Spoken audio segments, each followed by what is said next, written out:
जय हिंद दोस्तों, इस वक्त मैं मौजूद हूँ मुंबई स्थित चीता कैम्प के इलाके में और चीता कैम्प और बी कैम्प के बीच का ये मेन रोड है जो चीता कैम्प को कनेक्ट करता है। ये वो रोड है जिसे लोग साइन ट्रॉम्बे रोड के नाम से भी जानते हैं और यही वो रोड है जो सीधे मानपुर से होते हुए चीता कैम्प के अंदर इंटर करता है। नेवल का इलाका है, दोनों तरफ आप देख सकते हैं नेवी का इलाका है और बीच का ये रोड है। एकमात्र ये रोड है जो चीता कैम्प की कनेक्टिविटी को कनेक्ट करता है। चाहे आप रिक्शे से आएँ, बस से आएँ या किसी भी साधन से आएँ, आने का रोड यही है। चीता कैम्प से लोग अगर निकल कर बाहर जाते हैं तो इसी रोड का इस्तेमाल करते हैं। गुज़िश्ता जुमा के दिन रात में यहाँ पर एक ऐसा हादसा दरपेश आया था जिसमें दो नौजवानों ने अपनी जान गंवाई थी। नाज़रीन, वो हादसा इतना ख़तरनाक था जिसमें दो नौजवानों ने, जी हाँ बिल्कुल सही सुना आपने, दो नौजवान लड़कों ने बाइक से जो ट्रैवल कर रहे थे उन्होंने अपनी जान गंवाई है। इस हादसे के चश्मदीद गवाह इस वक्त मेरे साथ मौजूद हैं। शहबाज नाम है इनका। नाज़रीन, वो जो हादसा हुआ था, बाइक की एक रिक्शे से टक्कर हुई थी और जो रिक्शा चालक थे वो इस वक्त मेरे साथ मौजूद है। शहबाज भाई, उस दिन आप इस रास्ते से ट्रैवल कर रहे थे, क्या कुछ हुआ, कितने बजे का समय था और कैसा वो हादसा हुआ? भाई, मैं अपने घर से ट्रॉम्बे से निकल के पांजरा पुल मेरे अब्बा के घर पे जा रहा था जी। तो मैं यहाँ पे ये मंदिर से थोड़ा सा पहले ही था और यहाँ पे बैरिकेटिंग लगा हुआ था जी। और बैरिकेटिंग के पास मतलब रोड थोड़ा छोटा हो गया था तो मैं यहाँ से पास हो रहा था और मेरे बाजू में से एक रिक्शा पास हो रही थी। वो रिक्शा पास हो रही थी और पीछे से एक बाइक वाला वो रिक्शा को ओवरटेक करने के चक्कर में आके मेरी गाड़ी में डैश हो गई। तो ये समय कितना था जब यहाँ से आप ट्रैवल कर रहे थे? ये रात को 10:30 पौने 11 के बीच का क्या टाइम उस वक्त था। बरसात हो रही थी? वो टाइम पे शायद बारिश थोड़ी रुकी हुई थी, हल्की सी रुकी हुई थी। हाँ, रुकी स्ट्रीट हुई। लाइट का क्या था? लाइट मौजूद थी? लाइट्स इतनी ज़्यादा नहीं थी लेकिन यहाँ पे मंदिर के आसपास थोड़ी लाइट्स है, लेकिन ये जो स्पॉट पे यहाँ ये पे जो शायद स्पॉट था, इस यहाँ पर पे लाइट लाइट थोड़ी नहीं, विजिबिलिटी जो थी वो कम थी। और और जिस तरह से आप बता रहे हैं कि आप ट्रैवल करके चीता कैम्प से पांजरा पोल की तरफ जा रहे थे तो रात में 9:30 10 बजे का वक्फा आप बता रहे हैं, तो क्या आपको आने वाली सामने से गाड़ियां प्रॉपर नजर आ रही थी चलाते वक्त? एक्चुअली कैसा, वो बैरिकेटिंग जो लगा हुआ था उससे रोड छोटा था। अच्छा। और मेरे बाजू से एक रिक्शा पास हो रही थी, वो मैंने देखा, लेकिन वो रिक्शा वाले को ओवरटेक करके बाइक वाला है। अच्छा। और वो ओवरटेक करके एकदम फास्ट में आके मेरी गाड़ी के साथ डैश हो मतलब आपके सामने एक और रिक्शा हाँ, थी और रिक्शा। उसको ओवरटेक ओवरटेक करते करते हुए एक हुए बाइक आपकी बाइक तरफ वाला। सडनली आ गई। जी। तो कंट्रोल क्या था कि जब बाइक आपकी तरफ आई तो रफ्तार क्या लग रही थी बाइक की? क्या बाइक रफ्तार वाला बहुत फास्ट था भाई। बाइक वाला अच्छी खासी स्पीड में था क्योंकि वो इतना फास्ट आया कि मेरे को समझ में ही नहीं आया कि वो कितना आके डायरेक्ट डैश कर दिया। अच्छा, आपको डायरेक्ट टच हो गया? डायरेक्ट तो डैश टच कर होने दिया। के बाद आप किस तरफ पलटे? मैं- अपने उल्टे हाथ की तरफ या सीधे हाथ मैं की तरफ? सीधे हाथ की, मेरा स्टीयरिंग लेफ्ट साइड में टर्न हुआ, उसके बाद राइट साइड में झटका मतलब मार के राइट साइड में इस तरफ आप गिरे? राइट साइड में मैं गिरा हूँ और गिरने के बाद जो है मेरी वाइफ मेरी बेटी को लेके पीछे बैठी हुई थी। अच्छा। और मेरी बच्ची जो है गाड़ी के नीचे आ गई थी। अरे वो। तो गाड़ी के नीचे आई तो उसको सर पे बहुत ज़्यादा मार लगा हुआ था। तो उसके बाद मैं डायरेक्ट उसको लेके हॉस्पिटल गया। यहीं से पिकअप किया, जैसे ही गाड़ी उठाए लोगों ने, मैंने देखा मेरी बच्ची मतलब लोग मदद को आ गए थे जब हादसा हुआ? तो किसी ने चिल्लाया कि बच्ची है गाड़ी के नीचे। तो जब गाड़ी उठाए तो वहाँ से मैं बच्ची को देखा तो अनकॉन्शियस लगी मुझे, तो मैंने उसको लेके डायरेक्ट माँ हॉस्पिटल गया। अच्छा, चीता कैम्प की हाँ, तरफ? चीता कैम्प की तरफ गए। एक बाइक वाले को बोला कि भाई मेरे को हॉस्पिटल लेके चल तू, मेरी बच्ची की हालत सही नहीं है वहाँ पे। तो वो मेरे को लेके गया बाइक वाला, वहाँ पे माँ हॉस्पिटल तक के उसने ड्रॉप किया।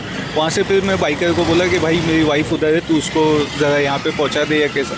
फिर माँ हॉस्पिटल से बोले कि यहाँ पे मेरे पास ज़्यादा उपचार के लिए कुछ है नहीं बच्ची के लिए, आप उसको लेके ग्लेजी हॉस्पिटल जाओ। तो मैं वहाँ से ग्लेजी हॉस्पिटल गया, वहाँ से उसका स्कैन वगैरह कराया तो फ्रैक्चर वगैरह कुछ नहीं दिखा, लेकिन सर पे बहुत ज़्यादा मार लगा हुआ। और मेरी वाइफ का भी जो राइट हैंड की हड्डी टूट गई है उसकी भी, तो अभी वही आगे उसका भी इलाज चल रहा है, बच्ची का भी इलाज चल रहा है। ये जो दो लड़के उस वक्त बाइक पर सवार थे जब हादसा हुआ, तो हादसा होते ही फौरन वो लड़के लोग की सिचुएशन क्या थी? आपने देखा था लड़कों भाई को? मैं नहीं देख पाया था क्योंकि मेरी बच्ची ऐसी कंडीशन में थी कि मेरे को कुछ और देखने का मौका ही नहीं मिला। मैंने जैसा मेरी बच्ची को देखा तो मेरे को अनकॉन्शियस लगी, तो मेरे को उसके आगे कुछ देखने डायरेक्ट के अपनी लिए बच्ची को जी मैं हॉस्पिटल लेके आके तो हॉस्पिटल। यहाँ से जो दूसरे लोग ट्रैवल कर रहे थे, क्या वो लोग मदद को आए थे उस वक्त? भाई मैं जैसा गाड़ी मेरी उठाए लोगों ने, वैसे ही डायरेक्ट मैंने मेरी बच्ची को देखा। अच्छा। और मेरी वाइफ को मैंने बोला कि तू हॉस्पिटल पहुंच बोल के, फिर क्योंकि वक्त आपकी बच्ची और वाइफ की तबीयत कैसी अभी अल्हम्दुलिल्लाह बच्ची भी खतरे से बाहर है। है? क्या किसी इलाके के बड़े लोगों ने या किसी लोगों ने आपसे आकर मुलाकात की और कुछ आश्वासन दिया? जी, इस मुलाकात मामले में आपको अभी- दवाई वगैरह के लिए कुछ हेल्प हुई है? नहीं, हेल्प तो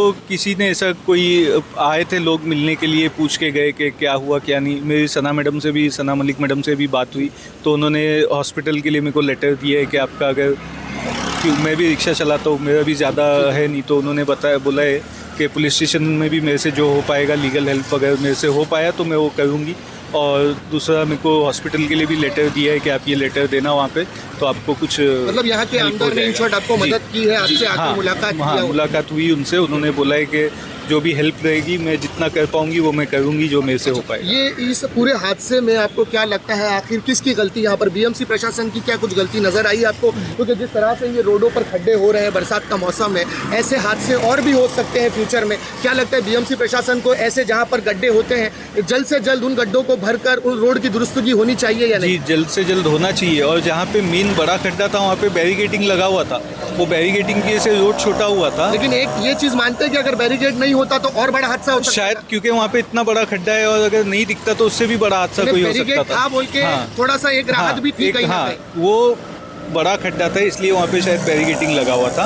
अगर वो बैरिकेडिंग नहीं होता तो वो खड्डे की वजह से भी कुछ हो सकता और भी हादसे हो सकता था उसकी वजह अच्छा, से। और अब फिलहाल इस मौके को देखते हुए प्रशासन से क्या निवेदन करना चाहेंगे, क्या होना चाहिए इस मामले में? यहाँ पे जल्द से जल्द जो ऐसा खड्डे वगैरह होते हैं वो भर जाए और रोड सही हो जाए, तो और या स्ट्रीट लाइट्स चालू हो जाए यहाँ पे। ठीक है नाज़रीन, जिस तरह से शहबाज ने बताया कि पूरा मामला ये है कि उस रात थोड़ा सा 9:30-10 बजे का कुछ वक्फा था, हल्की सी बरसात थी, स्ट्रीट लाइट यहाँ पर ना होने की वजह से इस रोड पर अक्सर रात में अंधेरा होता है। तो जो हमारे BSK या अडानी ग्रुप जो ये स्ट्रीट लाइट्स का काम करते हैं, उन्हें चाहिए कि प्रॉपर इस रोड पर लाइटिंग हो ताकि रात में आने जाने वाली जो गाड़ियाँ ट्रैवल करती हैं उन्हें प्रॉपर रोड व्यू दिखे। और साथ ही साथ जो रास्ते पर खड्डे होते हैं, क्योंकि जिस तरह से अब गणपति का त्यौहार चल रहा है, हमारे मुख्यमंत्री ने कहा था और हमारे उप मुख्यमंत्री एकनाथ शिंदे जी ने भी कहा था कि गणपति उत्सव को देखते हुए रोडों पर खड्डे बिल्कुल नहीं होने चाहिए। और BMC के वरिष्ठ अधिकारियों से उन्होंने निवेदन भी किया था कि जल्द से जल्द मुंबई को खड्डा मुक्त बनाया जाए। लेकिन अगर रोडों पर ऐसे खड्डे होते हैं और अगर ऐसी दुर्घटना होती है उन खड्डों की वजह से, तो आखिर इसका जिम्मेदार कौन होगा? लेकिन एक बात इन्होंने बहुत अच्छी बताई कि यहाँ की आमदार ने आकर इनसे मुलाकात की और इन्हें आश्वासन दिया है कि अगर फ्यूचर में मेडिकल से रिलेटेड इन्हें कोई भी हेल्प लगती है तो आदरणीय सना मलिक जो यहाँ की आमदार है वो इनके साथ हमेशा के लिए कंधे से कंधा मिलाकर खड़ने के लिए तैयार है। फिलहाल इस खबर में इतना ही नाजरीन, सुरक्षित रहे, सतर्क रहे। जय हिंद।